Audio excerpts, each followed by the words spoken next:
Senator Sandy Pappas, District 65, and this is my 40th year. My name is Ann Rest, and I live in New Hope, and I represent District 43 in the Minnesota Senate, and that's the cities of Crystal and Golden Valley and New Hope and Robbinsdale and a very small part of the city of Plymouth.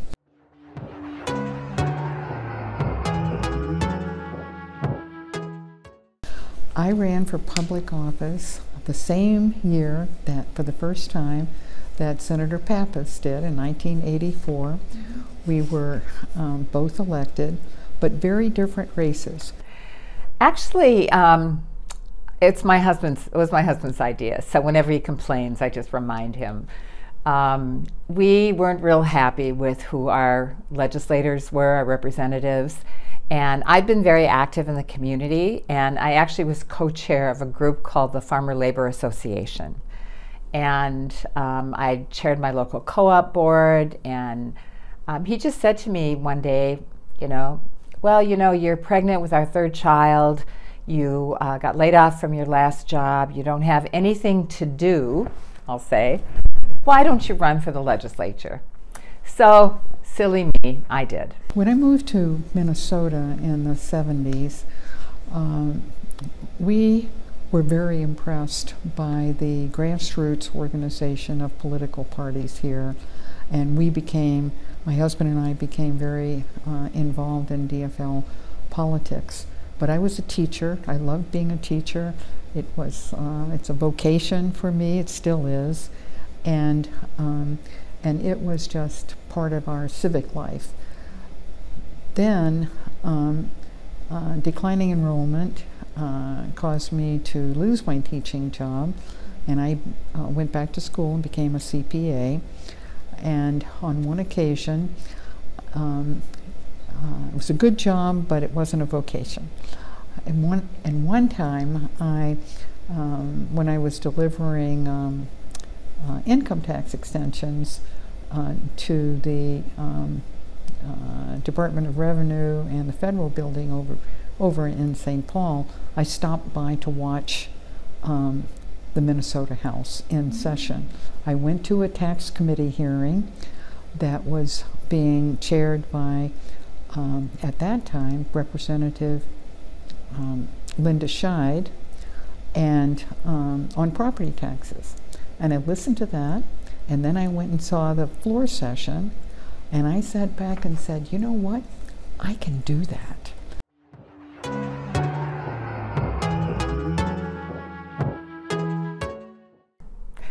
Wow, it's changed so much. I mean, there weren't very many women, first of all, and there certainly weren't very many people who called themselves progressives.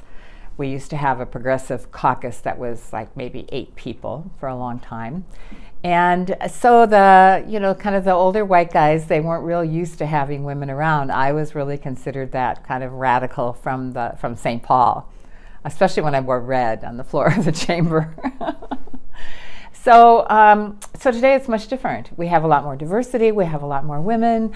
I'm in a very senior position. I feel like we're just better accepted. We raise money, we campaign, and the voters love us. Well, I think the most obvious change has been the number of women members who are in it now, as opposed to when I first served. But that's true across the legislature. It's true in the House as well, and I don't count anymore because it's actually not important. What's important is the character of the people who come here, whether they're men or women. Right now, it seems it's in the Senate DFL caucus. It's a much larger group. It's a majority group, but it would be okay with me if it was still a majority male, as long as everyone is valued and everyone gets to contribute, and we do good work for the people of Minnesota.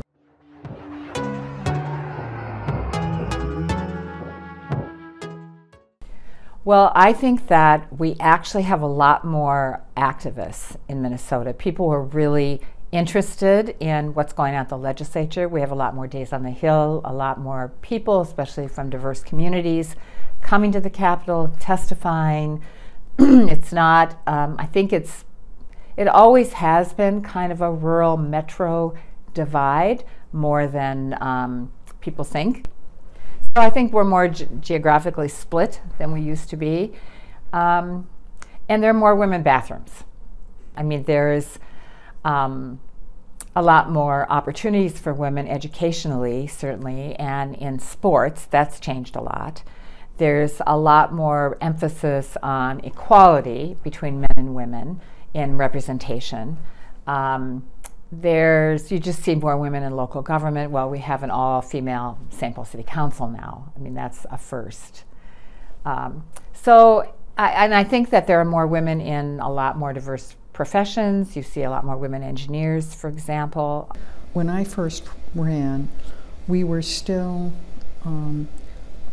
trying to figure out in the Democratic Party how we were going to deal with the issue of abortion rights, which had just been affirmed by the Supreme Court at that time for less than a decade.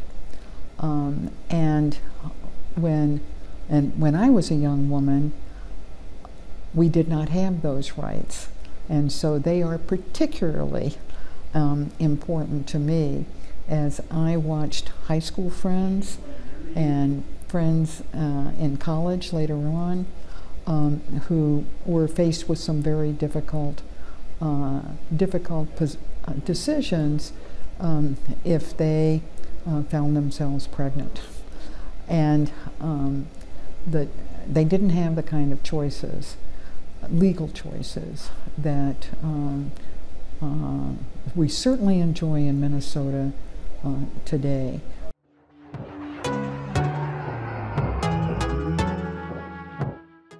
It's always the most recent legislation I think of that one would think is your biggest accomplishment. I mean, I've accomplished many things over my 40 years, but I remember last year the most when we passed a historic capital investment infrastructure bill, 2 bills totaling $2.6 billion. And that was a big accomplishment for me because others before me had not been as successful. And of course, the size of it was also very significant, addressing all the infrastructure needs around the entire state. One of the things that I'm most pleased about is when I was in the House, I chaired the tax committee, and now having been in the Senate for 22 years, I now chair the Senate Taxes Committee, and I'm not only the only woman that's ever done that, I am the only member that has done that.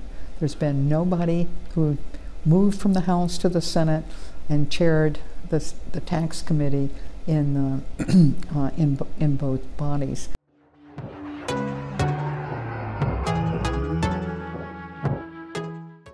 I've had a lot of them, kind of male and female, that mentored me. I want to mention Representative Kathleen Bellinga, a St. Paul legislator. She was an early mentor of mine.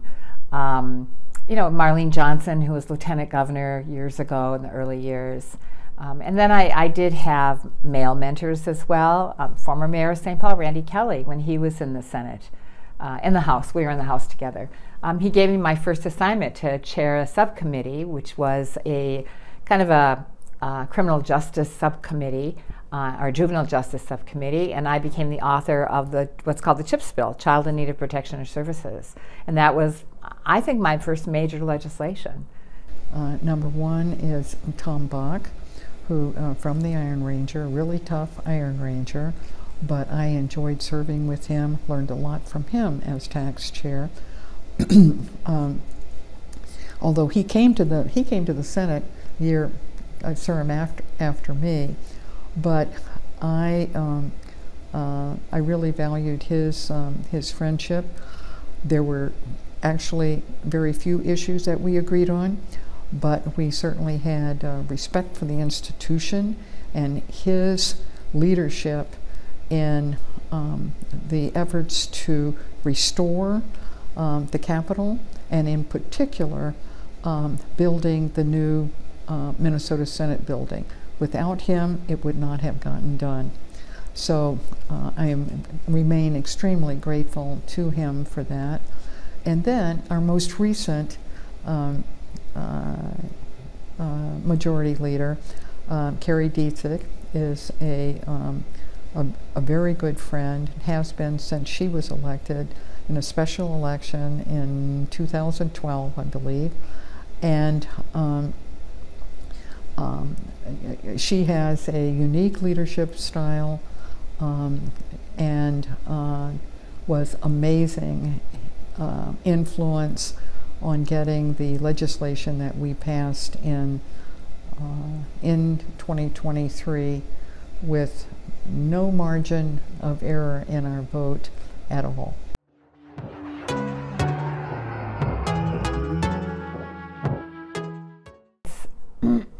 Just, if we talk strictly about legislation, it was figuring out where the money came from. Because in my early years, there'd be this ad hoc committee that would meet of budget chairs, and they would decide what all the targets were and how much money each committee would get. And it wasn't very transparent. It was all very private. To a certain extent, it still is pretty internal, but I think the majority caucus is just more involved than it used to be. And I actually, the tax chair was included, and I was vice chair of the tax chair. And I talked them into including me so they'd at least have one woman at the table. Big challenge, besides how do we get to bipartisanship. One of the things I think we need to remind ourselves is that everybody here has a family. Everybody here has a family that loves and supports them. And when we look at members of the other party and see those images, seems like to me that we can meet that challenge of vastly different attitudes and policy positions that we sometimes allow to get the better of us. Absolutely.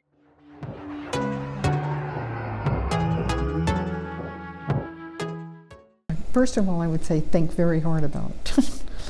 And to examine what your own goals would be as a public servant.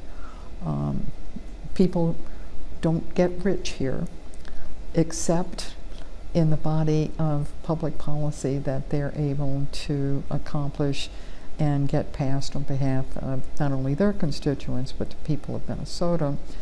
And I believe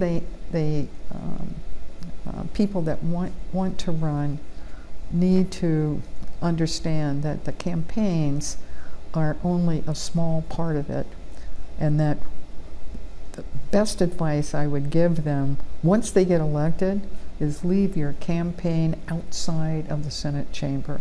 It has no place in your work as a legislator. And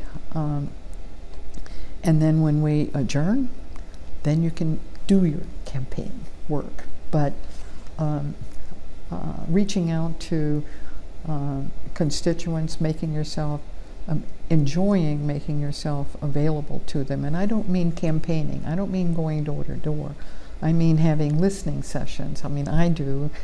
They're my favorite thing, my very favorite thing, activity as a senator.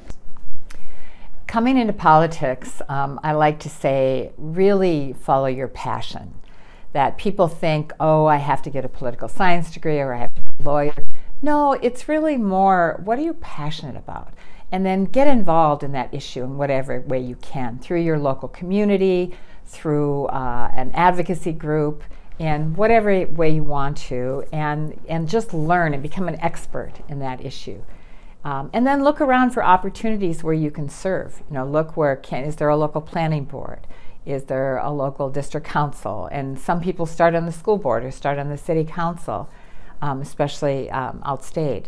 So, but following your passion is the best advice.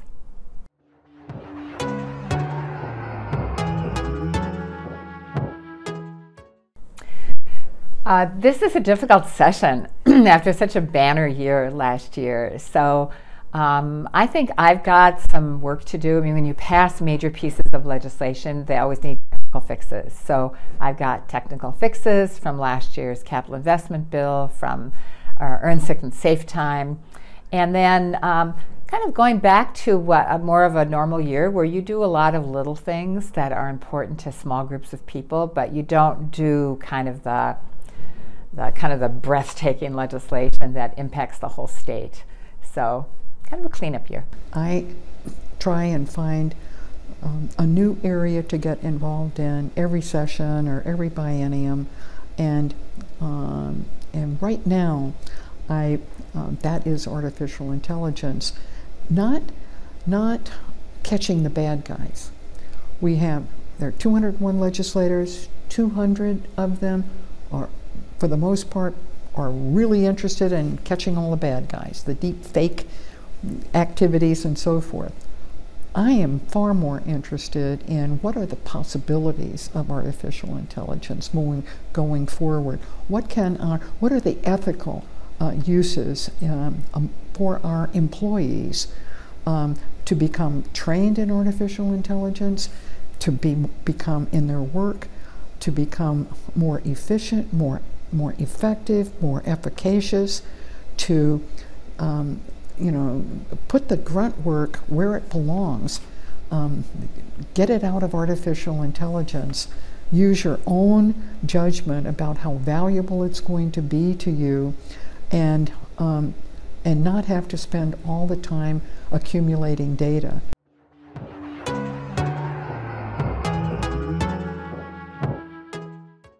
Starting in the House, it's really, really important to me that I brought things from experiences and learning from the House into my work in the Senate. Well, I think it's very, very important to know that I'm not only a grandma of 31 grandchildren, but I also have 2 great-grands.